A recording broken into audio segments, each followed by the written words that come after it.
केवल रवि किरणों से जिसका संपूर्ण प्रकाशित है अंतर, उस सृजन वाणी में होता तत्वों का सुंदरतम दर्शन।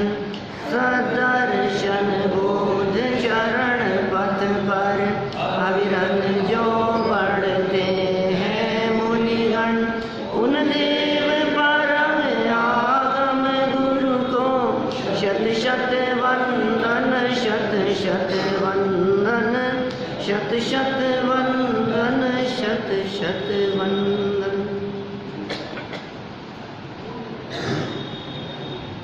देवशास्त्र गुरु पूजन हमने यहाँ प्रारंभ की है, कई दिन हो गए इसके बारे में चर्चा करते हुए। अष्टक की चर्चा के उपरांत जयमाला में हम कुछ भावनाओं की चर्चा यहाँ कर चुके हैं। बहुत ही सुंदर भाव भरे हैं इन 12 भावनाओं में। 2-2 लाइनों में एक एक भावना का बहुत सुंदर स्वरूप बतला दिया है। हम यहाँ निर्जरा भावना तक की चर्चा पिछले सत्र में कर चुके थे। आज हमें आगे बढ़ना है। निर्जरा के छंद को पुनः लेते हुए हम आगे बढ़ेंगे। एक बार वहीं से देखिए। फिर तप की शोधक वाली जगे, कर्मों की कड़ियाँ टूट पड़े, सर्वांग निजात्म प्रदेशों से अमृत के निर्जर टूट पड़े। क्या कह रहे हैं ये देखो आप। फिर शब्द जो है ये पिछले छंद से कनेक्टिंग है। फिर हमने आपसे कुछ बात कहना शुरू किया और हमने कहा फिर पता है क्या हुआ? साहब मैं तो उसके पहले का भी नहीं सुना। फिर से पहले क्या हुआ? माने फिर इस बात का सूचक है कि उससे पहले कुछ हो चुका है। उससे पहले संवर हो चुका है विकास जी, संवर हुआ उसके पहले। और संवर में क्या होता है? जो कर्म है वो आते हुए रुक जाते हैं, वो संवर कहलाता है। हमने 7 तत्वों की थोड़ी बहुत चर्चा पहले की है पिछले भागों में। जीव, अजीव, आश्रव, बंध, संवर, निर्जरा और मोक्ष 7 है ना तत्व। इनमें जीव हमें अजीव शरीर आदि पर हैं, ठीक है। आश्रव कर्मों के आने को आश्रव कहते हैं। बंध कर्मों का आकर आत्मा के प्रदेशों से चिपक जाना, बंध जाना, वो बंध है, ठीक है। अब संवर या आश्रव और बंध करने लायक नहीं है, लेकिन अपन सोचते, अपने को पता ही नहीं है आश्रव कैसे हो रहा है, बंध कैसे हो रहा है, अपने को दिखता भी नहीं है। आते हुए कर्म हमें दिखते भी नहीं है। तो ये दोनों मिटे कैसे? तो तीसरा उपाय है, वो है संवर। आश्रव को रोकने का उपाय है संवर। माने आते हुए कर्म नहीं आए, कर्मों का आना रुक जाना, कर्म नहीं आ रहे हैं, वो कहलाता है संवर। और जब संवर होता है तो फिर निर्जरा काम की होती है, अदरवाइज निर्जरा का कोई महत्व नहीं है। देखिए निर्जरा अपनी लाइफ में हो रही है या नहीं?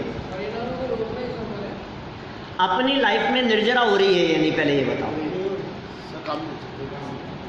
हो रही है, ठीक है ना। उसको कहते हैं सविपाक निर्जरा। सबके निर्जरा हो रही है, एक इंद्रियों की भी निर्जरा होती है। गाय भैंस कुत्ता बिल्ली सबके निर्जरा होती है।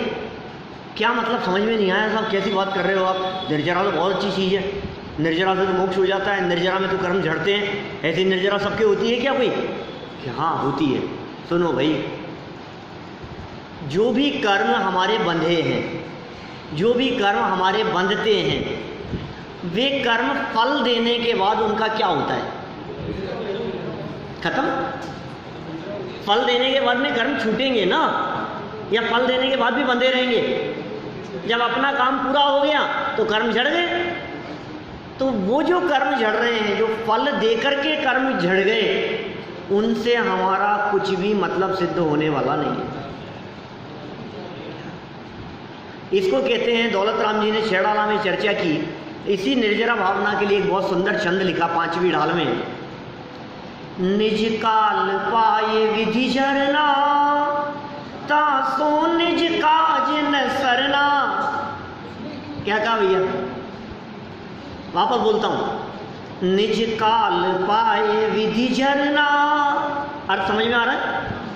निज काल, अपना समय पाकर के, विधि मतलब कर्म और झरना झड़ जाना। निज काल पाए विधि झरना, तासो निज काज न सरना। उससे अपना कोई काम नहीं होगा, तो फिर किससे होगा? दौलत राम जी से पूछा शिष्य ने, तो क्या जवाब दिया? तप कर जो कर्म की पावे, सो ही शिव सुख दर्शावे। तप के माध्यम से, तपस्या के माध्यम से जो कर्मों की निर्जरा होगी, वो मोक्ष रूपी सुख को दिखाने वाली है। वो कब होती है? बोले पहले तो आते हुए कर्म रुके, कर्मों का आना रुके, एंट्री बंद हो, और फिर अंदर से निकले। जो भूधरदास जी ने लिखा ना अपनी 12 भावना में, पंच महाव्रत संचरण समिति पंच प्रकार।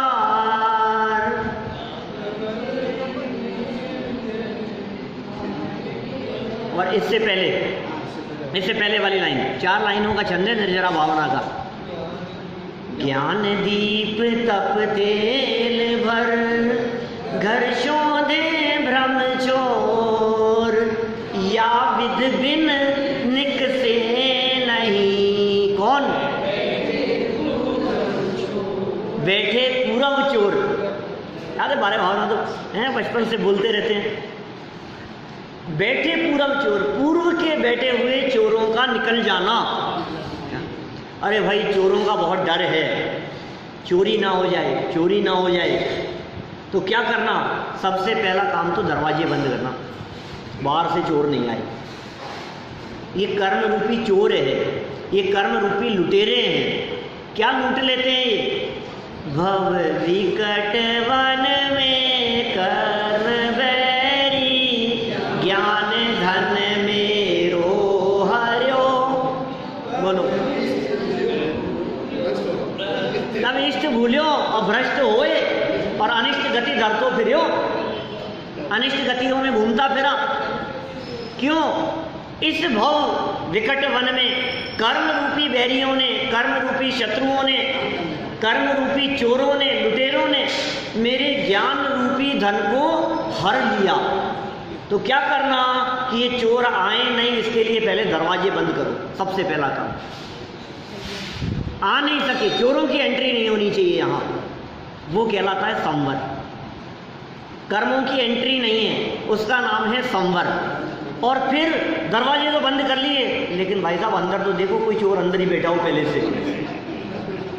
ये भी तो हो सकता है। बाहर से आने वाले चोरों का तो इलाज कर दिया, लेकिन जो चोर पहले से अंदर बैठे हैं उनका क्या होगा? तो उनको भी देख शोध कर निकाल देना, वो कहलाती है निर्जरा। यहाँ क्या कह रहे हैं निर्जरा के बारे में? फिर तप की शोधक वन्नी जगे, तप से निर्जरा, तपसा निर्जरा च, ये सूत्र है। कहाँ है तपसा निर्जरा च? तत्वार सूत्र में। तत्वार सूत्र के 9वें अध्याय में एक सूत्र है तपसा निर्जरा च। इसका अर्थ क्या होता है? इसका अर्थ क्या होता है बोलो? हैं? तब से निर्जरा होती है, मतलब अर्थ बताओ इसका। तपसा निर्जरा च का नहीं है ये अर्थ, वापस पढ़ना आज जा करके। ज्ञान का दीपक लिया और तप का तप से निर्जरा होती है और तप से संवर भी होता है, ये इसका अर्थ। आधी बात बोली आपने।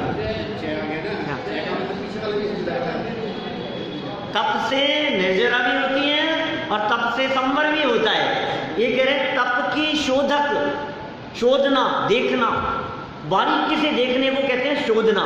शोधक मतलब शोध करने वाली। वन्नी जगे, अग्नि जागृत हो। देखो शोधक शब्द का जो प्रयोग है ये शोधक शब्द, शोधक, वन्नी, ये दो जो चीज़ें हैं इनके दो तरह से अर्थ कर सकता हूँ मैं। यद्यपि हम कल तो रक्षाबंधन की चर्चा हुई और परसों जो है वो चर्चा में थोड़ी बहुत कर चुका था। आज नए तरह से बात करता हूँ, क्योंकि छंद पढ़ते हैं ना तो अलग अलग तरह के भाव आते हैं। अभी क्या कह रहे हैं, शोधक किसे कहते हैं? किसी भी चीज़ को खोजने की हम बात करें क्या, और शोधने की बात करें क्या, ये जो अपन कहते हैं शोध का भोजन है। शोध का भोजन मतलब क्या? शुद्ध, बहुत बारीकी से देख करके बनाया हुआ है। शोध कर क्या, बहुत सावधानी से। शोधक मतलब बहुत सावधानी से देख करके। भाई साहब इतनी सावधानी रखी है कि किसी भी जीव की इसके बनने में विराधना नहीं हुई। इतना शोध करके बनाते हैं और फिर भी मुनिराज जब खाते हैं सोधे हुए भोजन को भी सोच के खाते हैं। बोलो फिर भी हो जाता है। ये क्या कह रहे हैं, शोधक, तो शोधने के लिए, बारीकी से देखने के लिए। कहाँ देखने के लिए? अरे अंदर में कर्मों की निर्जरा का सवाल है तो बहुत बारीकी से देखना। जो अंदर में आत्म प्रदेशों के किसी कोने में पिछले जन्मों के, भवों के, पिछले समयों के बांधे हुए कर्म कहीं छिप करके न बैठे हो, इसलिए शोध करने वाली वन्नी मतलब अग्नि दीपक के समान। क्या? शोध करने वाली अग्नि दीपक के समान। क्योंकि क्या होता है, उस जमाने में लिखी हुई पंक्तियां हैं, लाइट नहीं हुआ करती थी। क्या? आज के 60-70 साल पहले लिखी गई पंक्तियां हैं। और उन्होंने भी जो पंक्तियां लिखी भूदरदास जी ने, उस जमाने में तो थी नहीं लाइट। इस जमाने में फिर कहीं कहीं आ गई होगी 70 साल पहले। तो क्या कह रहे हैं, तप की शोधक वन्नी जगह, माने हमें यदि किसी चीज को ढूंढना है, खोजना है, तो अग्नि शोध करने में सहयोगी बनती है। अग्नि किसी चीज को सर्च करने में, तलाशने में, ढूंढने में वो सहयोगी होती है। और तप रूपी अग्नि जली है अंदर में, तप रूपी अग्नि जली जिससे शोध कर, कहते हैं चुन चुन करके कर्मों को निकाल दिया अंदर से, कर्मों की कड़ियां टूट पड़े। एक तो ये अर्थ है इसका। दूसरे प्रकार का अर्थ करें तो शोधक कहेंगे शुद्ध करने वाला। शोधक मतलब शुद्ध करने वाला, और वन्नी मतलब अग्नि। तो शुद्ध करने वाली अग्नि मतलब जिस तरह से सोने को शुद्ध करना हो तो उसे अग्नि में तपाते हैं, और ज्यों ज्यों अग्नि में तपाया जाता है त्यों त्यों सोना निखरता जाता है, उसकी अशुद्धि नष्ट होती जाती है। तो तप की शोधक वन्नी जगह, माने उस अग्नि में तप के माध्यम से क्या होगा कि जिस तरह से गोल्ड अग्नि में जलाने पर, रखने पर उसकी कालीमा जल जाती है, उसकी अशुद्धता और मैल जल जाता है, नष्ट हो जाता है, उसी तरह से अंदर में कर्म रूपी शोधक अग्नि जब जलेगी, तप रूपी अग्नि जब जलेगी, तो ये कर्मों की कड़ियां तड़ तड़ तड़ टूट पड़ेगी। तो फिर तप की शोधक वन्नी जगह कर्मों की कड़ियां टूट पड़े, और फिर क्या होगा, अरे कर्म ही टूट पड़े तो अब अंदर में जो आनंद के झरने भर रहे हैं, बह रहे हैं, कल्पना नहीं कर सकते हो आप कैसा अपूर्व आनंद आता होगा। सर्वांग आत्म प्रदेशों से, निजात्म प्रदेशों से, प्रदेश, प्रदेश किसे कहते हैं? प्रदेश क्या होता है? मैंने दो शब्द आप लोगों को बतलाए थे काफी समय पहले। प्रदेश किसका नाम? प्रदेश है एरिया का सबसे छोटा हिस्सा, वो कहलाता है प्रदेश। आकाश के सबसे छोटे हिस्से को कहते हैं प्रदेश। एक शब्द दिया था मैंने, समय। भाई ये तो थोड़ी थोड़ी सी बातें हैं, आप यदि रिपीट करते रहेंगे तो याद रहेंगी आपको। प्रयोग होते हैं तो बस कुछ नहीं, यहाँ तो प्रयोग हो गया निजात्म प्रदेशों से। अब आपको प्रदेश समझ में आना चाहिए, प्रदेश क्या होता है। आत्मा का प्रदेश, हर वस्तु में कोई ना कोई प्रदेश होते हैं, बिना प्रदेशों के कोई भी वस्तु नहीं होती है। हमने 6 सामान्य गुण भी पढ़े थे, द्रव्य गुण पर्याय वाला भी एक चैप्टर पढ़ा था, मुझे मालूम है बहुत लोगों के दिमाग से साफ हो गया होगा। क्या कोई बात नहीं, अभी तो चलती रहेगी धीरे धीरे चर्चा। अस्तित्व, वस्तुत्व, द्रव्यत्व, प्रमेयत्व, अगुरु लघुत्व, प्रदेशत्व। प्रदेशत्व नाम का एक गुण है किसमें? जीव में भी, उद्गल में भी, धर्म अधर्म आकाश और काल में भी, 6 द्रव्यों में। अभी मुझे उस तरफ नहीं बढ़ना है, अभी तो यहाँ इनके छंदों का अर्थ कर रहे हैं हम। प्रदेश मतलब आत्म प्रदेशों में, सर्वांग माने पूरे आत्मा में, आत्मा के प्रत्येक हिस्से पर क्या हुआ उससे? अमृत के निर्जर माने झरने फूट पड़े, अपार शांति का वेदन होता है। अंदर में वो जो विलक्षण जाति का आनंद आता है वो जगत के किसी भी आनंद की तुलना में अपूर्व है। माने यदि नेगेटिव अर्थ में यदि हम बात करें, समझ लो आप, वैसे नेगेटिव एग्जाम्पल दिए नहीं जाने चाहिए ऐसे प्रसंगों में, लेकिन वो एग्जाम्पल ऐसा दे सकते हैं कि बिजली के करंट का जैसे झटका लगता है ना, टच होने पर, इसको छुआ तो करंट कहाँ आएगा? यहाँ हाथ पे है, पूरे शरीर में। तो ये मैं कह रहा हूँ ना, नहीं दिया जाना चाहिए, वो प्रसंग दूसरा था, रहस्य पुण्य सिद्धि के बीच की बात है वो। तो ये जो है ना, एक ऐसा आनंद, यहाँ पर आनंद के अर्थ में, क्योंकि वो तकलीफ के अर्थ में है, यहाँ आनंद की बात कर रहे हैं। आनंद के लिए कोई ऐसा एग्जाम्पल दिखता नहीं है अपने को, लेकिन ऐसा आनंद माने वो आनंद स्पर्शेंद्रिय के विषय में नहीं है, रसनेंद्रिय के विषय में नहीं है, घ्राण चक्षु कर्णेंद्रिय के विषय में नहीं है। माने वो ऐसा अपूर्व आनंद है जिस आनंद के मिलने के पश्चात ये जीव पंचेंद्रिय विषय भोगों को भूल जाता है। फिर सारे जगत का आनंद, सारे जगत का रस नीरस हो जाता है। पुराने भजनों में आती है चर्चाएं, रस नीरस हो जात तत्क्षण अक्ष विषय न सुहावे जब निज आत्म अनुभव आवे। 200 साल पहले के भजन, पुराने भजनों में चर्चा वो। तो सर्वांग निजात्म प्रदेशों से अमृत के झरने झर रहे हैं। हाँ, क्या बात कर रहे हो आप? अमृत का पान नहीं, झरने झरने लगे। देखो, बाहर में कर्म झरझर झरने लगे और अंदर में आनंद के झरने झरने लगे। इसका नाम है निर्जरा। फिर क्या होगा? संवर भी हो गया, निर्जरा भी हो गई। बोले अब तो ऊपर जाएगा। अरे क्या बात कर रहे हो, हम ऊपर जाने की बात कर रहे हो? हम जैसे ऊपर जाते हैं उस ऊपर जाने की बात नहीं है क्या? तो कोई भरोसा नहीं है ऊपर जाने का, कभी भी हो सकता है। कल की घटना, एक परिचित हमारे 20-22 साल का लड़का था और बाइक से एक्सीडेंट हो गया, सर में चोट लगी थी। दोपहर की बात है कल, और रात को 11 बजे डेथ हो गई उसकी। नहीं, तो ये कैसी स्थिति है बोलो? ठीक है, ऐसे ऊपर जाने की बात नहीं चल रही है यहाँ तो कह रहे हैं ऐसे ऊपर जाने की बात कर रहे हैं जिसके बाद दोबारा नीचे नहीं आए, जहां से वापस नीचे आने की बात न हो। वो है लोक, लोक के अंत में जाने की भावना भा रहे हैं यहाँ। हम छोड़ चले यह लोक तभी लोकांत विराजे क्षण में जा, निज लोक हमारा वासा हो, शोकांत बने फिर हमको क्या। क्या ये बात कह रहे हैं?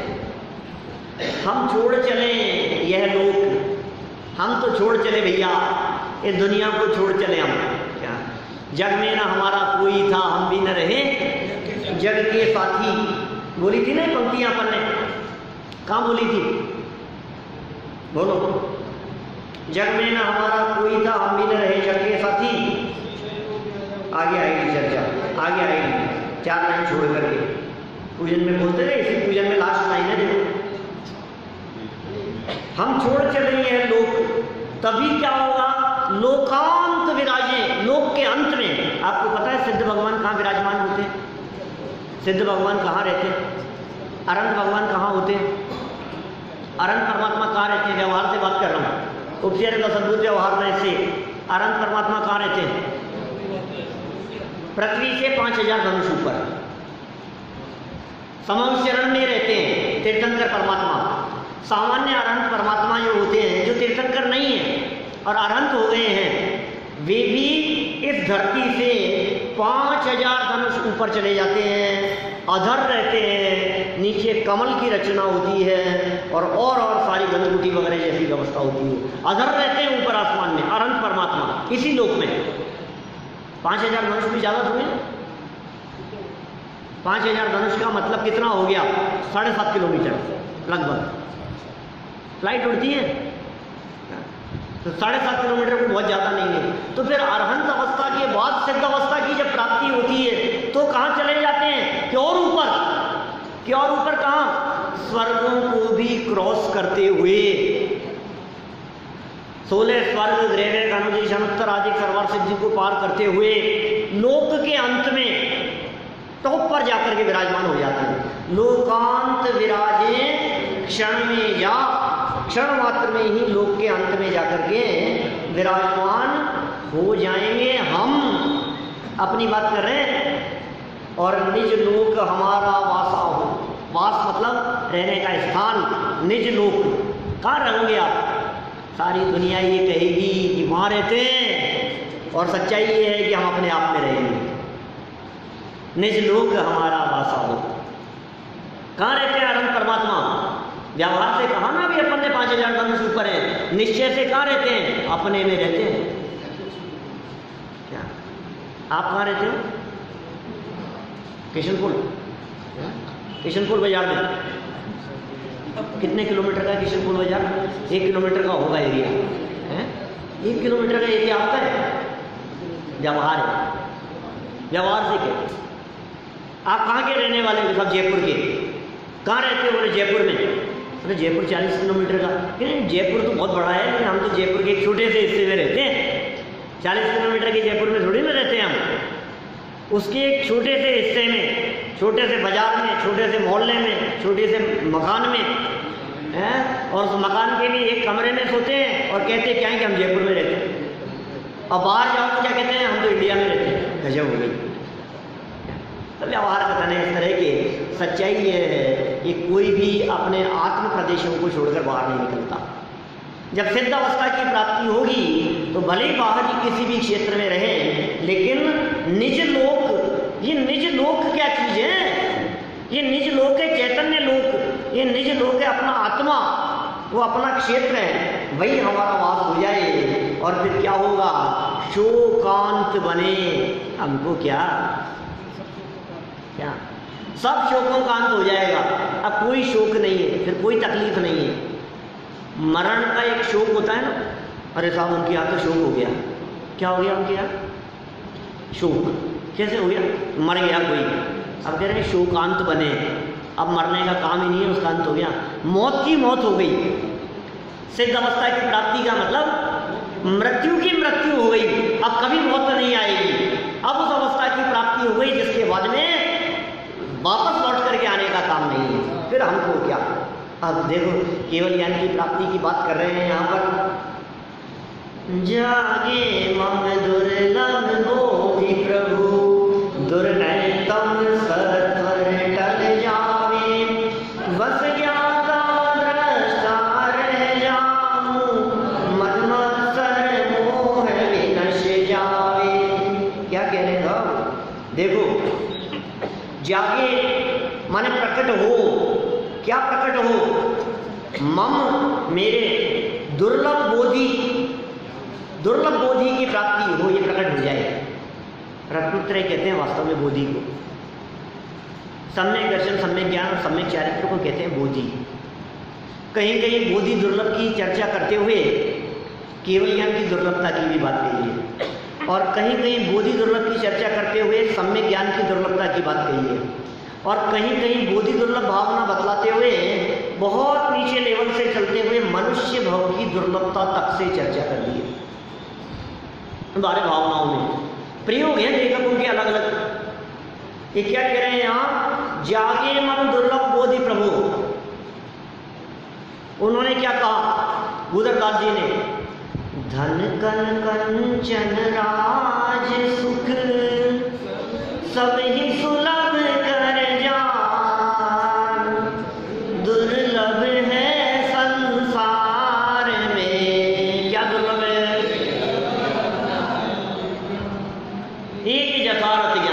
सच्चा ज्ञान, सम्यक ज्ञान की प्राप्ति होना ये बहुत दुर्लभ है।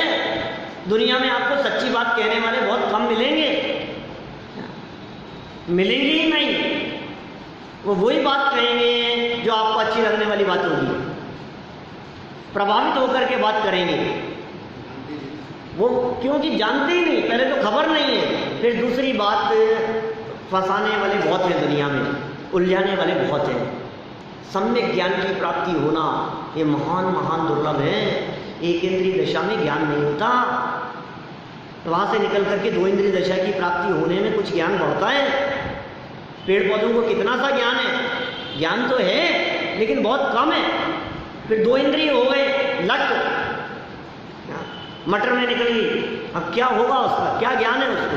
तीन इंद्रिय चींटी, चार इंद्रिय मक्खी मच्छर, पंचेंद्रिय बोलो छिपकली आदि, मेंढक आदि, क्या है शिवक्षम की स्थिति, क्या है ज्ञान की स्थिति।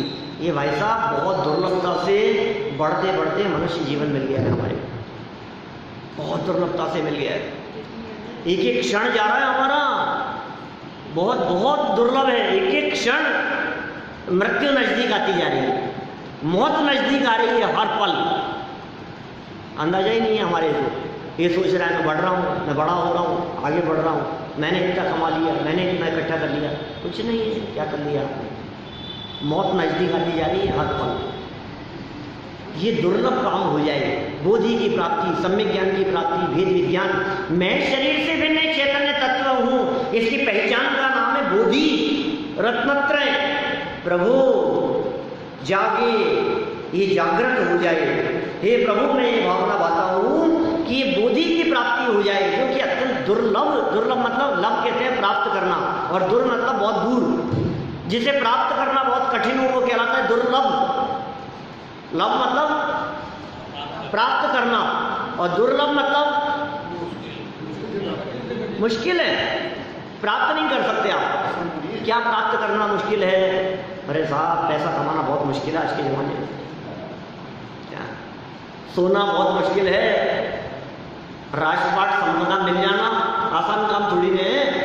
लोग बहुत उसमें ऐसा गर्व करते हैं, साहब आपको पता नहीं कुछ नहीं था, मैंने क्या कमाया है, मैंने अपनी बुद्धि से, अपनी योग्यता से मैंने आज ये सब हासिल कर लिया। धन कन कंचन राज सुख सब ही सुलभ है, बहुत सुलभ है, कुछ कठिन नहीं है। पूर्वकृत पुण्य का उदय थोड़ा सा आता है और व्यक्ति फर्श से अर्श पे पहुंच जाता है, लेकिन पाप कर्म का उदय आने में देर नहीं लगती, अर्श से पुनः फर्श पे आ जाता है। बोलो, यहाँ से वहाँ चढ़ गया था, वहाँ से जितना ऊपर चढ़ेगा वहाँ से गिरने पर तकलीफ भी होती होगी। सुलभ है सब, जितनी वस्तुओं की प्राप्ति होना है सुलभ सुलभ सुलभ सुलभ सुलभ, सारे जगत में सब बातें सुलभ है। इसलिए जो चीजें सुलभ है वो नहीं चाहता हूं मैं, वो नहीं चाहिए मेरे को। क्या चाहिए आपको? जाचू नहीं सुरवास गुनी नर राज परिजन साथ जी। क्या चाहिए बोल? राज्य मिल जाए तेरे को? नहीं चाहिए भैया, अपन तो नींद उड़ जाती है भाई साहब, राज्य संभालना आसान काम नहीं है। क्या कह रहे हैं? जांचू नहीं मांगता हूं मैं, सुरवास पुण्य नर राज परिजनों का साथ कुछ नहीं चाहिए। कि धन चाहिए कि नहीं चाहिए? कण चाहिए। कण क्या होता है? अनाज, धान्य, भोजन सामग्री। कहते हैं ना चींटी को कण और हाथी को मन, अपने भाग्य से मिल जाता है। अपने अपने भाग्य से सबको सब मिलता है, इसलिए उसमें कुछ दम नहीं है। और ये कह रहे हैं जिस चीज की प्राप्ति तुझे आज तक कभी नहीं हुई वो दुर्लभ है। जो अनंत बार प्राप्त करके छोड़ दिया उसमें क्या दुर्लभ? सब ही सुलभ कर जान, जागे मम दुर्लभ बोधि प्रभु। और दुर्नय तम मतलब अंधकार, सत्वर मतलब शीघ्र ही, और टल जावे। क्या कहा? दुर्नय दुर्नय क्या होता है? नय कहते हैं अपेक्षा से जानना, वो नय कहलाता है। नय कहलाता है सम्यक ज्ञान का अंश, और दुर्नय कहते हैं मिथ्या ज्ञान, मिथ्यात्व। कुनय, कुनय शब्द का प्रयोग किया उसमें आलोचना पाठ में। कुनय, आलोचना पाठ बोलते हैं कभी? देखो आलोचना पाठ की लाइन बोलता हूं। विपरीत एकांत विनय के संशय ज्ञान, क्या काय के? कुनय, कुनय, कुनय कहो दुर्नय कहो एक ही बात है। नय का अपोजिट मिथ्यात्व, वो दुर्नय वो कुनय है। एक है दुर्नय रूपी अंधकार, मिथ्यात्व रूपी अंधकार शीघ्र ही टल जावे, बस ज्ञाता दृष्टा रह जाऊं, मद मत्सर मोह विनश जावे। क्या क्या कह रहे हैं? बस ज्ञाता दृष्टा रह जाऊं मैं, केवल ज्ञान की प्राप्ति, ज्ञाता दृष्टापन, पर पदार्थों के प्रति रंच मात्र आसक्ति नहीं, रह जाऊं। मद मतलब घमंड, और मत्सर शब्द का अर्थ दिया डाह, माने जलन, ईर्ष्या। ये भी उसी तरह का सूचक है। ये विनश जावे, किसी के प्रति कोई विद्वेष का भाव नहीं रहे, कोई घमंड का भाव नहीं रहे, पर से अनासक्त, और क्या मोह भी नष्ट हो जावे, ये मेरी भावना है। तो तुम धर्म धर्म नहीं करना चाहते हो क्या?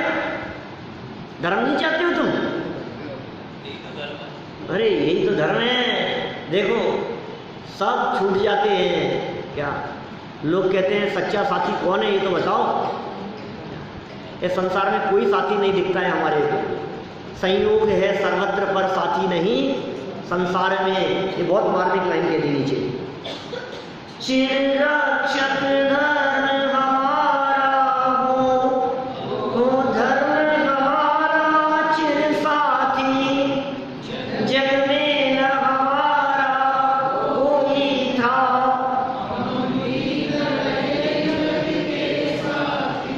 चिर रक्षक धर्म हमारा, ये धर्म हमारा चिर रक्षक है। चिर मतलब लंबे काल तक, चिरंजीव, चिरंजीव रहो। चिरंजीव मतलब जीव मतलब तो जीना, और चिर मतलब लंबे समय तक। तो चिरंजीव मतलब लंबे समय तक, और चिर मतलब लंबा, और चीर मतलब वस्त्र। चीर हरण है, द्रौपदी का चीर, चीर मतलब वस्त्र, और चिर मतलब लंबा समय, वो कहलाता है चिर। चिर मतलब बहुत लंबा समय। रक्षक, रक्षा करने वाला, लंबे समय तक। अरे परमानेंट यदि तुम्हारी कोई रक्षा करने वाला है तो वो कौन है? कि धर्म ही है शरण, धर्म ही रक्षा करने वाला है भाई साहब। अच्छा, धर्म रक्षा करेगा का मतलब हम ये समझ रहे हैं पार्षनाथ भगवान आ जाएंगे। पार्षनाथ भगवान तो नहीं आते, चलो हम लोग तो जैन हैं, हमारे भगवान लौट करके नहीं आते हैं। तो पार्षनाथ भगवान के जो भक्त देवी देवता हैं वो तो आएंगे बचाने के लिए। अरे ये धर्म की चर्चा चल रही है क्या?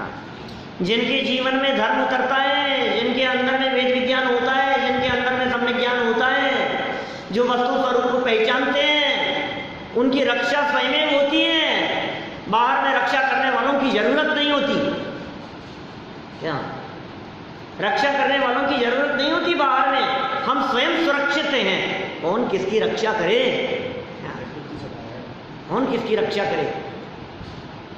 किसने की थी गज कुमार मुनिराज की रक्षा? किसी ने नहीं की। सुना आपने कभी? आपने सुना? कब सुना?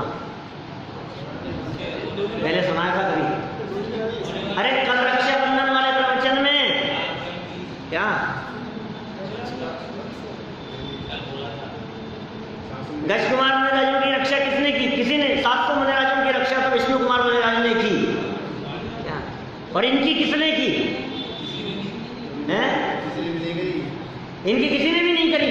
तो क्या हुआ गज कुमार मुनिराज का?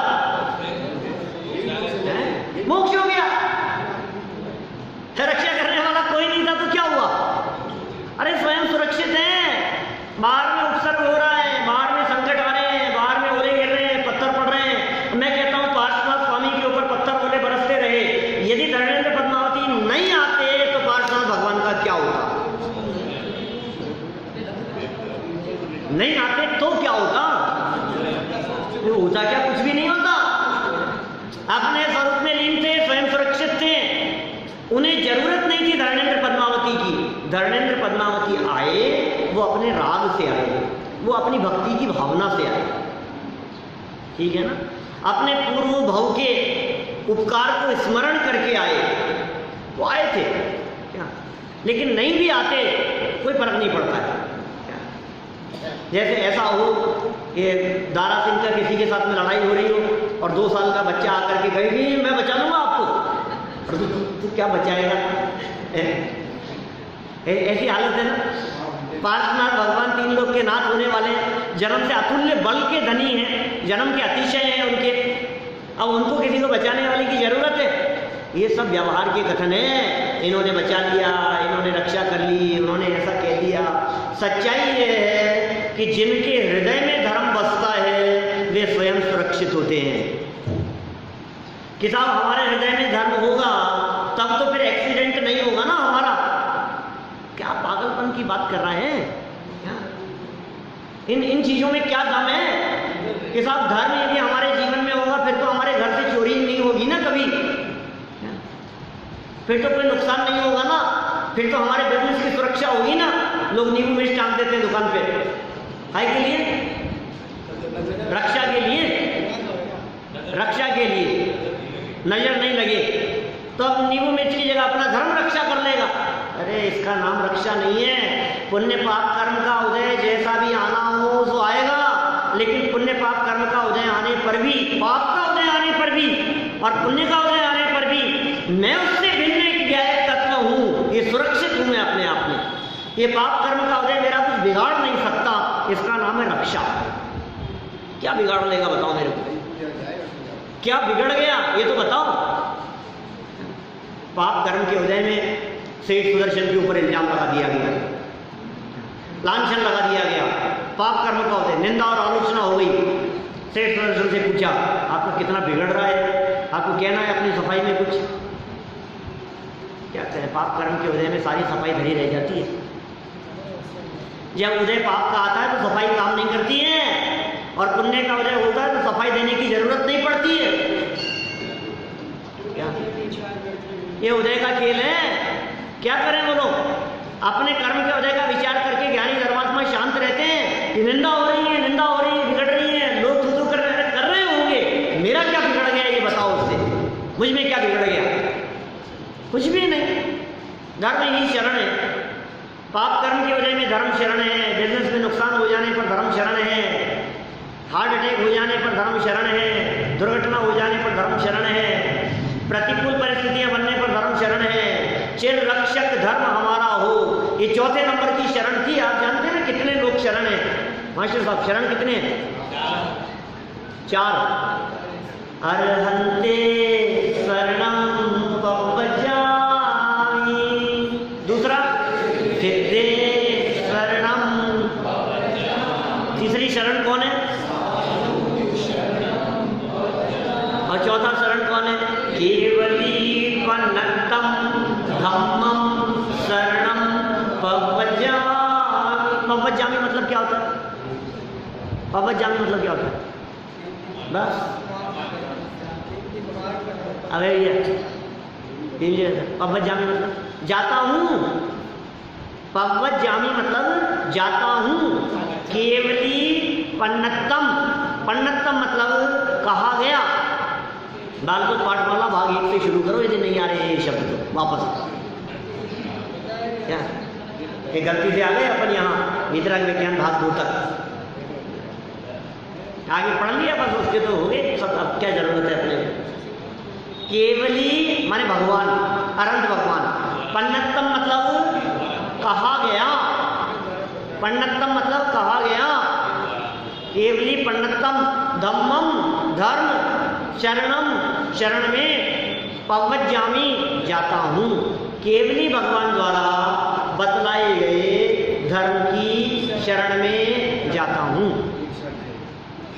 सच्चा धर्म, गच्छामि माने भी जाना होता है। गच्छ धातु भी जाने के अर्थ में प्रयोग की जाती है ना। पवज्जामि मतलब भी जाना होता है। तो मैं कहाँ जाता हूँ, किसकी शरण? बोले ये 4 ही शरण है, 5वीं शरण मत तलाशना। कि बहुत बड़ा नुकसान हो गया साहब, मैं तो जा रहा हूँ रिपोर्ट करवाने के लिए। अब ऐसे केस में तो पुलिस ही शरण है। क्या बात कर रहे हो? उदय उदय के हिसाब से चलती है व्यवस्था, कौन किसकी शरण? जगत में कोई शरण नहीं है, अपना आत्मा ही अपने लिए शरण है, धर्म अपने लिए शरण है। और क्या होगा? इतना ही नहीं, धर्म हमारा चिर साथी, लंबे समय तक साथी भी यही रहेगा, परमानेंट साथी है। पिछले समयों में, पिछले जन्मों में, पिछले भवों में, पिछली लाइफ में हमारी यदि किसी ने रक्षा की है तो धर्म ने रक्षा की है, और कोई नहीं। देखो, धर्म जो रक्षा करने वाला है, ये धर्म की बात कर रहे हैं, पुण्य मत समझना। यद्यपि पुण्य के उदय में भी रक्षा होती है। कई लोग कहते हैं अरे साहब वो तो कोई पहले का कुछ दिया दिया आड़े आ गया कुछ, क्या इसलिए बच गए आज तो। लेकिन ऐसे संकट में फंसी गए थे आज तो, फंसते फंसते बस बच ही गए। कैसे बच गए? कुछ आड़े आ गया कोई पुराना, एक तो अर्थ प्रयोग ऐसे। और दुनिया में कुछ लोग ऐसे भी हैं जो अपनी बात नहीं करते, वो कहते हैं हम तो कुछ धर्म कर्म करते नहीं हैं, हमारे अम्मा जी बहुत करते हैं, उनका कुछ किया गया वो अपने काम आ गया। ये जैन धर्म में ऐसा नहीं होता। दादाजी का कर्म आपके काम नहीं आएगा, दादी जी का कर्म आपके काम नहीं आएगा, उनका पुण्य उनके साथ में और आपका पुण्य पाप कर्म आपके साथ में। इसलिए किसी का अपने काम आ जाए, किसी का सहयोग अपने हो जाए, किसी और के कर्मों का फल हमें भोगना पड़े। दुनिया में इस तरह के वाक्य बहुत चलते हैं, उनकी करनी के फल हैं हमें भुगतने पड़ रहे हैं। नहीं आता है, नहीं आता है। वो आपके पुण्य का उदय है, आपके पुण्य का उदय नहीं हो तो उसी घर में से निकाल दिया जाए आपको। बोलो कि साहब पिताजी ने कमाया था, अब वो हमारे काम आ रहा है, तो उनका कमाया हुआ हमारे काम आ रहा है ना, कि नहीं? ये जिसे आप कमाना कहते हो, धन दौलत आदि, इसे कमाई नहीं कहते हैं। उन्होंने जो अपना पुण्य पाप कमाया था वो अपने साथ लेकर के चले गए, और हमें जो मिल रहा है ये अपने पुण्य पाप कर्म के उदय के हिसाब से मिल रहा है। उसमें आपका उदय काम कर रहा है। यहाँ तो धर्म की रक्षा की बात है भाई, उदय की रक्षा की बात नहीं है। चलो क्या कह रहे हैं, फिर क्या करें साहब? धर्म ही हमारी रक्षा करने वाला है तो फिर बतलाओ। अच्छा, आपको पता लग जाए कि आपको इस केस में कौन बचा सकता है, इस बात का आपको पता लग गया, तो फिर आप उसको छोड़ करके किस किस के पास जाओगे? उसी के पास जाएंगे। ऐसा ऐसा पागल कौन होगा? जब हमें पता लग गया कि हमें बचाने वाला यही है, तो फिर उसे छोड़ के किसी और के पास में जाना चाहिए क्या? अब हमें क्या पता लग गया यहाँ? चिर रक्षक धर्म हमारा हो धर्म हमारा चिर साथी। अब क्या करना? जग में न हमारा कोई था, हम भी न रहे जग के साथी। जग में हमारा कोई नहीं था, ये सच्चाई है। वो क्या बात कर रहे हो साहब? पहले तो हमारे बहुत अच्छे साथी थे, आपको पता नहीं है हमारे रिलेशन उनके साथ में कितने अच्छे थे। पहले भी नहीं थे। व्यवहार से कहा जाता है उदय बदल जाता है तो मित्र भी शत्रु हो जाते हैं, अपने भी पराये हो जाते हैं। फर्क को पर जानो बस। मित्रता सबसे, घनिष्ठता किसी से नहीं। क्या क्या कहा? अपने सब साथी हैं अपने, कोई बात तो नहीं। घनिष्ठता जहां हुई वहां ही चालू हुई तकलीफ। मित्रता है, ठीक है, हम जानते हैं मित्र मतलब काम आए तो ठीक है, नहीं घनिष्ठता होगी तो लगेगा नहीं नहीं उनको तो आना ही चाहिए था। क्या सहज मित्रता है। कार्य के होने में अनुकूल और प्रतिकूल रूप से जो सहयोगी होते हैं उसे मित्र कहते हैं। मित्रता जो धारण करे नियम से निमित्त कहते हैं उसे। ये जग में हमारा कोई भी था नहीं भाई साहब, सच्ची बात ये है। हमारा क्या था जग में, बतलाओ तो सही। क्या लेकर के आए थे? मुट्ठी बांधे आए थे जगत में और हाथ पसारे जाएगा। अकेले आए थे, अकेले जाएगा। क्या था तुम्हारा? तुमने जबरदस्ती यहाँ आकर अपना अपना अपना हड़प लिया तुमने। ये सब अधिकारी तो जमा रखा है ना हमने, हमारा तो कुछ भी नहीं था। ये कहता नुकसान हो गया। कहाँ से कितना नुकसान हो गया? अरे साहब मार्केट बीच में इतना अच्छा हो गया था कि उनकी कीमत बहुत हो गई थी, और फिर एकदम मार्केट इतना टूट गया कि इतना नुकसान हो गया कि तुमने खरीदा कितने में था? ये खरीदा तो 2000 में था, और अभी क्या भाव है? कि अभी तो 25,000 है। सब भी घाटा है। बोले 35 से 25 रह गया। अरे अपनी कल्पना भी करता रहता है क्या? मैं तो कई बार कहता हूँ कि तू जो लाभ और नुकसान की बात करता है, मुझे एक बार बता, तुझे बेचना है क्या? प्रॉपर्टी के दाम बहुत गिर गए साहब, बहुत नुकसान हो गया, तुम बेचना है क्या? कि बेचना तो नहीं है, बेचेंगे 10-20 साल बाद। कि तब देखना ना प्रॉफिट और लॉस को। आज का लॉस देख रहा है? चांदी का दाम कितने है अभी? बहुत डाउन हो गई। कहाँ से गिरी थी? 75-76 से हैं? अभी कितनी है? 37। आपने किस भाव में खरीदी थी? 45। नुकसान हो रहा है ना? काय का नुकसान है? बड़ी क्या लेना देना है उसमें? कुछ सोचने की जरूरत नहीं है। जग में कोई वस्तु हमारी थी नहीं, है नहीं, और हमें क्या करना है? अब हम भी न रहें जग के साथी, हम भी जगत के साथी नहीं रहें। फिर क्या होगा बतलाओ? जब तुम जगत के साथी नहीं रहोगे तो क्या होगा? बोले अब जो दशा प्रकट होती है उस दशा को कहते हैं मुनि दशा, अरहंत दशा। तभी देव शास्त्र गुरु की चर्चा इसी जयमाला में आगे प्रारंभ की है। कल चर्चा को आगे बढ़ाएंगे। अभी